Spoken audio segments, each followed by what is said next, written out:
Coaches Roundtable. I'm Ed Codi, and welcome our guests from Beaver Falls, the University of Alabama, New York Jets, Super Bowl winning and Hall of Fame quarterback Joe Namath. Joe, how you doing? Thanks for joining us. Oh, Ed, it's a pleasure to be with you, buddy, and I'm doing well. Joe, your book, an interesting and fascinating read, all the way, My Life in 4 Quarters. Joe, what was your motivation for this book at this time in your life?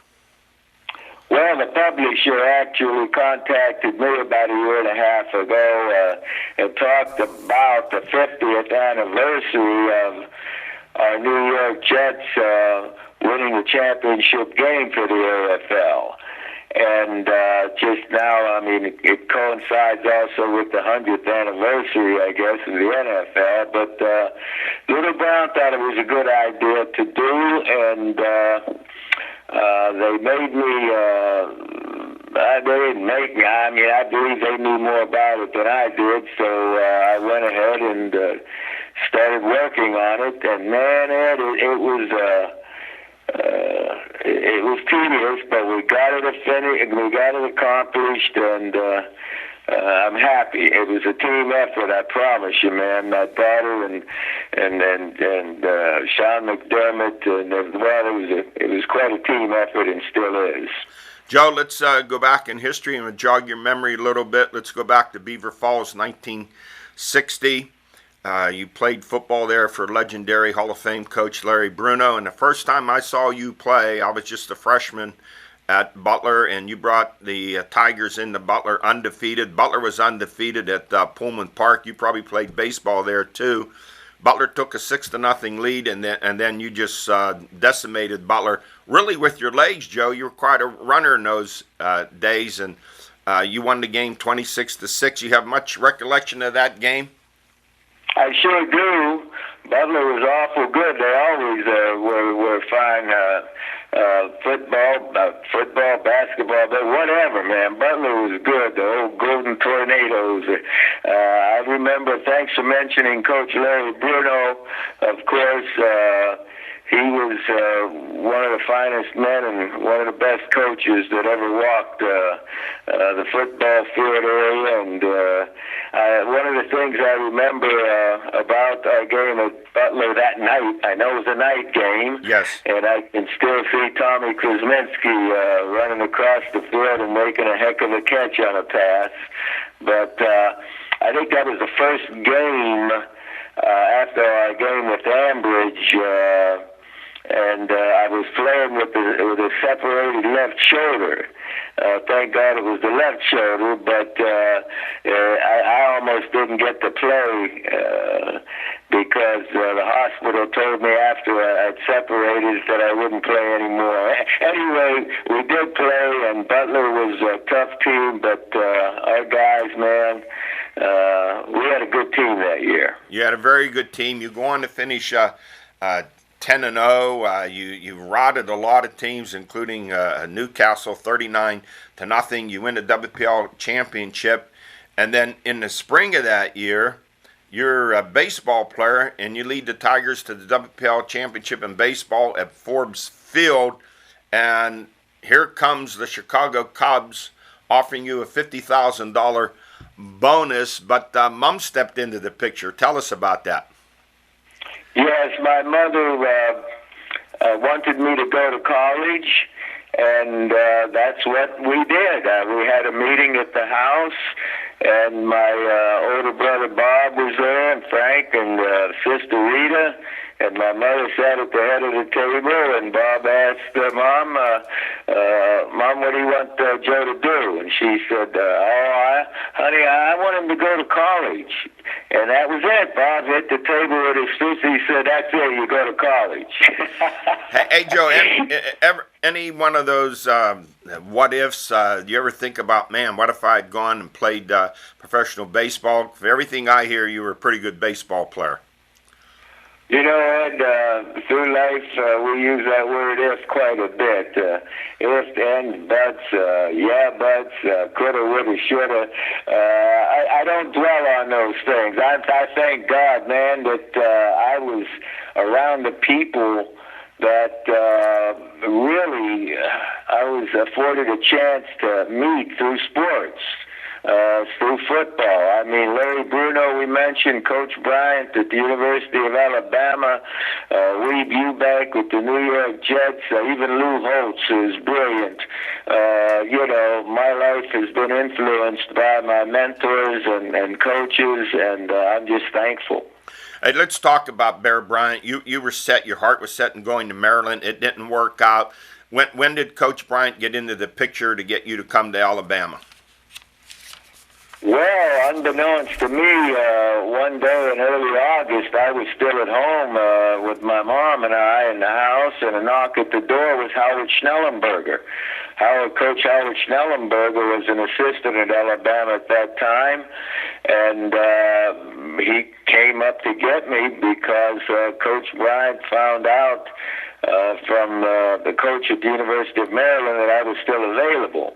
I didn't score high enough on the college boards at the time, and my mother went upstairs, packed a bag, and Coach Schnellenberger took me that day. I never visited the campus prior to that, and I knew Alabama football, but Coach Bryant's history and all, I didn't know that. But Ed, I'm going to tell you something. He coached Vito Bay Pirelli out of Rochester, Pennsylvania, and the great George Belanda before he got me, and I think he learned through George and through Vito, the Western Pennsylvania guys were pretty good ball players. Hey, you mentioned the Western Pennsylvania guys because you go on to lead the Tide to a national championship, one of 6 Western Pennsylvania quarterbacks to do so, and then yourself and Joe Montana and Terry Handwriting, not only national championships, but on Super Bowl winning teams too. Quite a fraternity. You ever talk to all these guys about this great tradition of Western Pennsylvania quarterbacks? Oh, man, every time we get together, we share those mutual good vibes, We're also darn appreciative of the area we were brought up in, the people in general. Western Pennsylvania folks, we all got along pretty well together because of respect for one another, and we're hard workers. You had to earn your way, whether it be in the steel mill, coal mines, working somewhere else, the military, guys, people contributed. So, we had that bond of being from Western Pennsylvania and certainly appreciate it. Joe, let's go to the game that changed NFL pro football. The Packers win the first 2 Super Bowls. Now you guys are in the third one against the Colts, and you're 18-point underdogs, and you come out, you call a shot like Babe Ruth calling this shot against the Cubs in the World Series, and you say, I guarantee it. Was that just a moment of bravado, or you had this confidence that you guys could beat the Colts? It was confidence for sure. Man, it didn't start there. You're talking to, like you mentioned, a WPIAL baseball player who was in Forbes Field, you see. A guy that came into Butler, our team, and got behind, but we held on. Confidence, you have to prove it. Your team has to prove it. The individuals have to prove it collectively. And our New York Jet team that season played well. I mean, we played pretty good. We lost 3 games, and in 2 of those losses, I threw 5 interceptions in each one. And that was against the 2 last-place teams in the AFL. We only had 17 interceptions on the year, and 10 of them were in 2 games, man. So I blew those games. Our team didn't. And our defense was the best in the AFL. But you know what? The Green Bay Packers had beaten the Kansas City Chiefs first and then the Raiders, and we didn't do any talking about this stuff beforehand until just mentioning the Thursday night that, hey, I got news for you, you're going to win the game, I guarantee it. Well, that, having said that, might not have been the right thing to do, but it worked out, thank God. Coach Eubank was certainly upset with me because he told me, the morning after I said that, he got me out in the middle of the practice field. He said, you know Coach Schiller's going to put these clippings up on the bulletin board, and he's going to fire those guys up over there. They've been overconfident, but now they're going to get fired up. And he was right. I didn't think about that stuff, but it worked out. Our defense had those guys shut out, man, all afternoon until it didn't matter much anymore. Joe, you win that game, and then your life changes. You're the toast of Broadway. You're spoken in the same breath as the great New York icons, Jack Dempsey, Babe Ruth, DiMaggio, Mantle, and Mays. Sudden fame for you. I imagine it wasn't always as glamorous as it appears to be. Well, no, I can't speak for anyone else, but no, there were a lot of valleys. But you learn, hopefully live and learn, and never continue to believe in your spirituality. The good Lord, you know, when you feel like you're alone, man, and you're down and out for a variety of reasons, potential reasons, who do you turn to? Who's still there? It's God, you know. So with my spirituality, I was able to stay strong and recover from bad steps that I had taken. So, no, it wasn't always easy. New York is a wonderful place to be successful, and to this day, man, it's a joy to walk the streets of New York and so many people with a smile on their face, man. Hey, Broadway! I get a kick out of it. Hey, Joe, really, I appreciate you taking time out for joining us here. I could go on for at least another hour talking to you. Your book, very insightful, interesting, entertaining. Your life from Beaver Falls to Broadway, all the way, My Life in 4 Quarters. I enjoyed reading the book, and good luck to you, and thanks for coming on. Well, thank you, Ed. Thanks for having me, and stay well. Thank you. I'll be right back with Ellen George.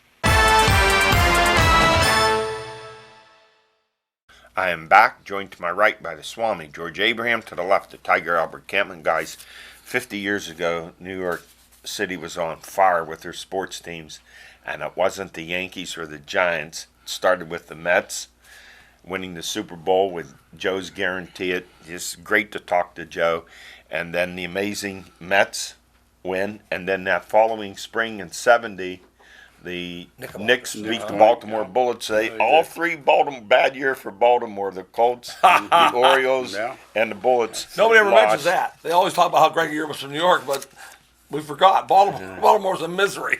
You look at Namath, and we've talked about this fraternity of Western Pennsylvania quarterbacks who've won national championships, 6 of them with Namath and Montana, and Sandy Stevens, forgotten from Uniontown, and of course Montana, Hanratty, Tommy Clements, Lou Jack won 3 of them at Notre Dame, and then Joe's one of the few 3 that can say he won a national championship in college and an NFL title. Yeah, for you young whippersnappers who don't know Joe Namath so well, put YouTube on him and watch him run. See, before he hurt his knee, he was a tremendous runner. That's how he beat. See, they think he just in high school he could run. He just tore his knees up so bad that when you see him, he looks like he was an old. That's like Babe Ruth. They think Babe Ruth couldn't run. Yeah. Well, Joe Namath was a great runner. In this 100th anniversary of pro football, how big was that Super Bowl III win over the Colts, 16-7? I remember telling my dad, I said, they have no chance. What are you talking about? Like 18-point underdog. 18-point and that underdog. was Don Shula, right? Yes, that makes it even more. He had to deal with that. That AFL had no credibility. Lombardi won the first 2 with ease. Oh, yeah, pounded them. That's why it was big. George just said, TV said, wait a minute. Yeah. We can make some serious money. Created the merger. Yeah, we get this merger going. Then when they look out. Pittsburgh going with the so-called weak division really put it over the top. Pittsburgh and the Cleveland and the Colts. And things took off when he goes back to New York. He said, he's still, they say, Broadway Joe. He owned that city in the same way that Dempsey and Ruth and DiMaggio, Mantle and Mays did. And how his life, movies, endorsements, commercials, Monday Night Football. So I go to see the movie Once Upon a Time in Hollywood, and there's a part in there where the actor Sharon Tate poses by a picture, and there's a clip in there of Joe Namath in a movie she made with Namath. That's how broad his appeal was. Yeah, he was as brash and as wacko as AB is today. You know, you want to compare him to somebody, if he was today, he would come in a helicopter. He would come in a hot plane. That was him. He did everything outlandishly. I remember the coat. Everybody thought, white fur coat that he wore. It was a $400,000 signing bonus with the Jets in '64. A lot of money, I bet you. A lot of money. A lot of money. And that's what people said. No, they won't go there. Joe said, "I'm going there." Yeah. The money, same money with the same money there as in the NFL. It was Sonny Werblin, I think. Yeah, good point. Yes, he was a Hollywood guy. Yes. And then he further facilitated Joe's move into motion pictures. Without a doubt. Interesting. Now it's here, 100th year anniversary of pro football, 150th college football. We have all that coming up in future shows. Let's go to Spotlight Basketball Recruiting. Senior to be Tessa Myers of North Catholic. She's going to Duquesne, following in the footsteps of her father Joey, who played there. She averaged 14 points a game last year. Senior to be guard Kylie Lewandowski, North Catholic University of Richmond. She averaged 15 points a game. I thought you were saying North Catholic University. I think that's about right. Yeah, That's about getting right. there. That's about right. And senior to be point guard Emma Pospisil. She's going to Division III Union College of Ohio, which is a pretty good program. The three have led North Catholic to 3 straight WPL championships. They're thirsting for that state.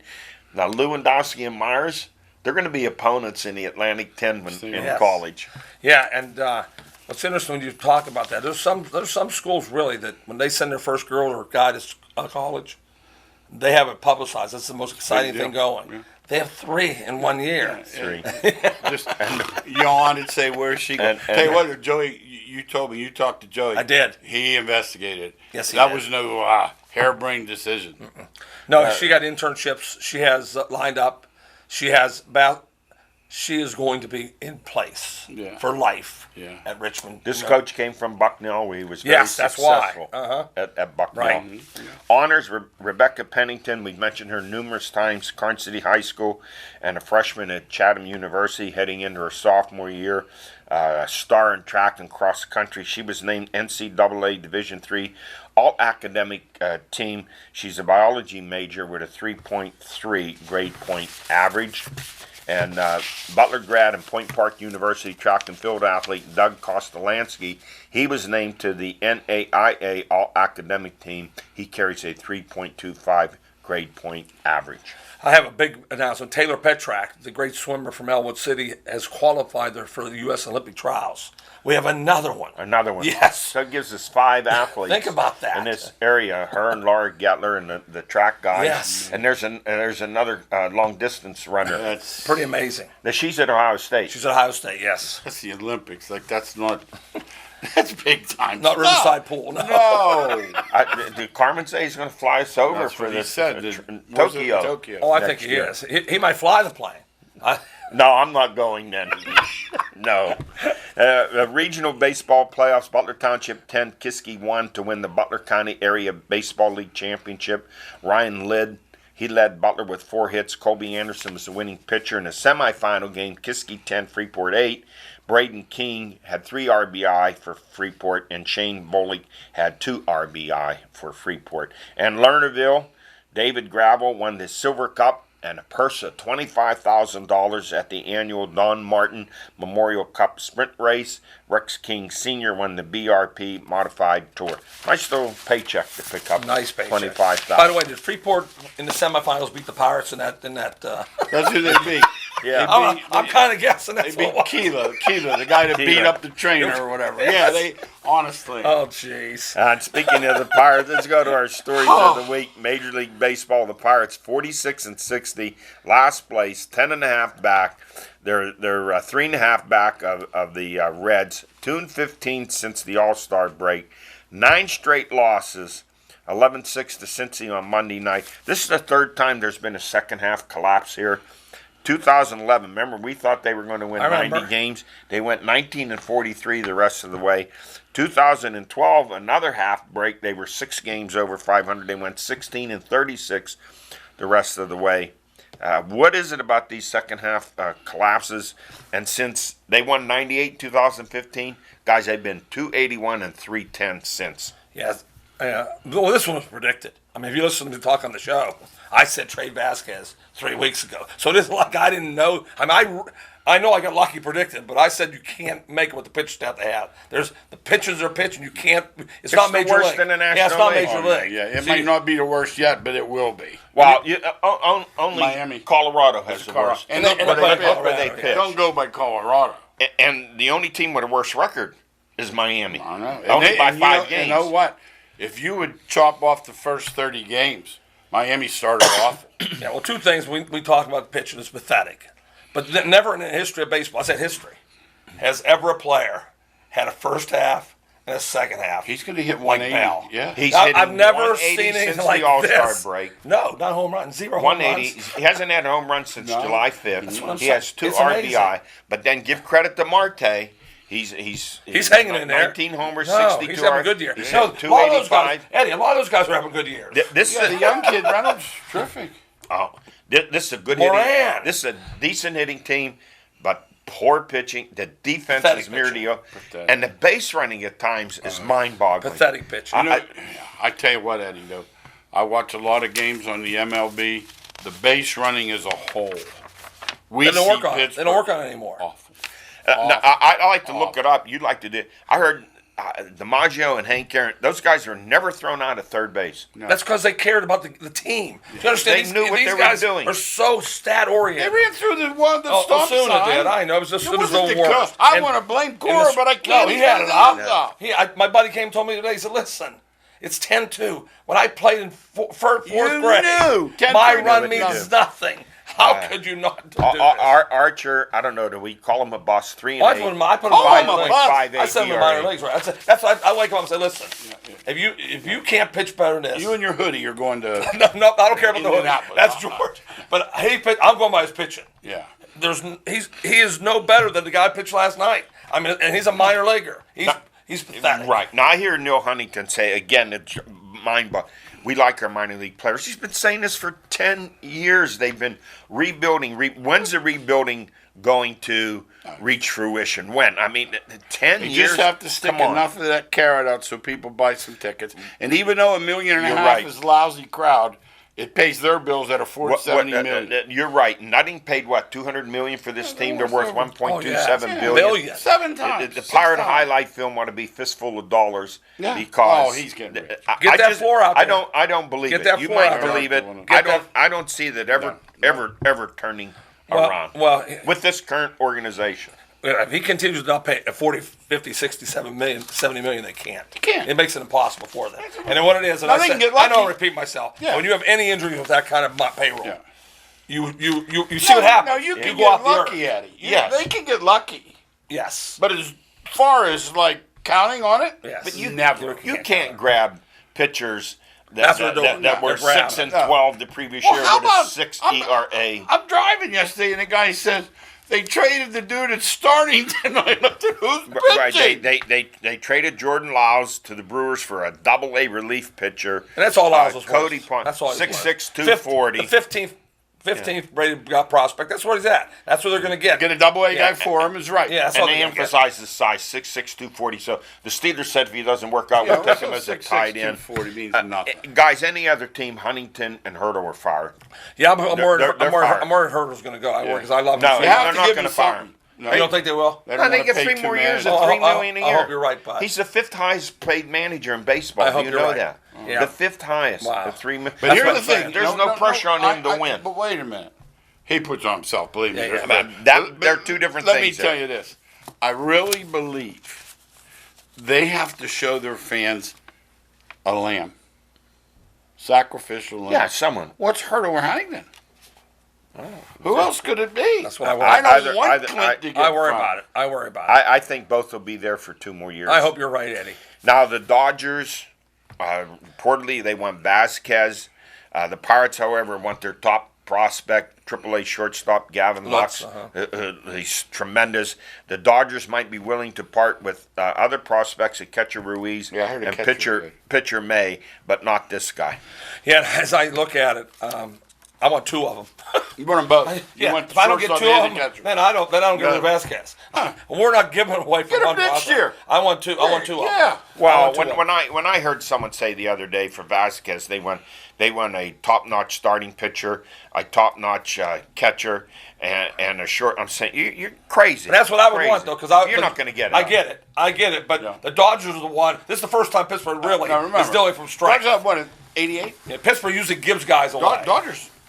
I mean, Pittsburgh- if yeah. I'm the They've lost Dodgers, 2 World Series. if I'm the Dodgers, Yes, that's the truth. I say, what do you want, Pirates? Exactly. Because we win with him. That's what I believe. That murderer's row they have. Yes. This shortstop is far That's and what I heard. above He's 7 foot anyone over. they have in their system. Yeah. They'll go with the other 2 guys. If the Pirates want that catcher and the pitcher May, Well, it's not happening they're then. willing to part with them.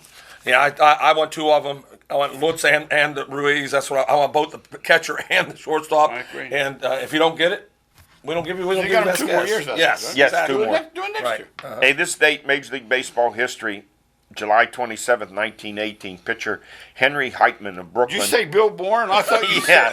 he took the mound versus the Cardinals. He was pitched with a football helmet. Yeah. Put him without a face mask. He faced 4 hitters, gave up 4 hits. They pulled him, and he never pitched again. But I have it on rumor the Pirates are going to claim him on waivers. They probably have. this Probably week. have They probably claimed him He already. didn't get through yet. Hey, guys, here's what's going on in Major League Baseball. While the Twins are on pace to hit the 300, Oh, yeah. the Orioles pitching staff's on pace to give up 312 home runs. Major League pitchers are complaining about there's something different about the ball. They can't throw it. That's what's different. They throw it what everybody- straight. That's what it is. It goes straight. They're getting sore necks watching it go out. They swept the Angels over the weekend. Well, that's Horrible. another team fall as like the Pirates. Yeah. Under the big payroll. Yeah. Come second half, Yeah. they nosedive every And, year. and we talked about this before. What's coming? The robots. Yeah. It'll not kill the Oh, umpire. It'll be jeez. kill the Kill the robot. robot. Infield shifts are going to be banned within a year or 2. Pitchers will have to face a minimum of 3 batters. You know what I'd The like to hitters see? can still first. Tell you what I'd like to see. I don't like any of that no shift, Right. but no one should be in the outfield. Gotcha. That would be one thing. Okay. You want So to you move shift them who you over? want, but You that'd be can the move infield. them over, but they can't be in the outfield. And here's a move I don't want to see: moving the mound back to 66 I don't want that feet. either. I don't know. Or I would go with raising it back to what it was. And I can in handle the that, but I don't want it mid-60s. moved. Baseball but is 60 feet, It's 6 inches. baseball. That's what it is. Yes. Well, the game has changed. It's power hitting, power bullpen, and Yeah. depth. Yeah, And swing every team. areas that the Pirates lack. Every team. And all 3 Every areas. team. All the good teams with the That's what money. they try to do. That's what they have. Yes, they do. We have run out of time for this week. Coming up the next few weeks, we're going to talk about our rankings for college football and pro football. We're eager to get into that. It's right around the corner, and we're ready for it. Thanks for joining us. We'll see you next week.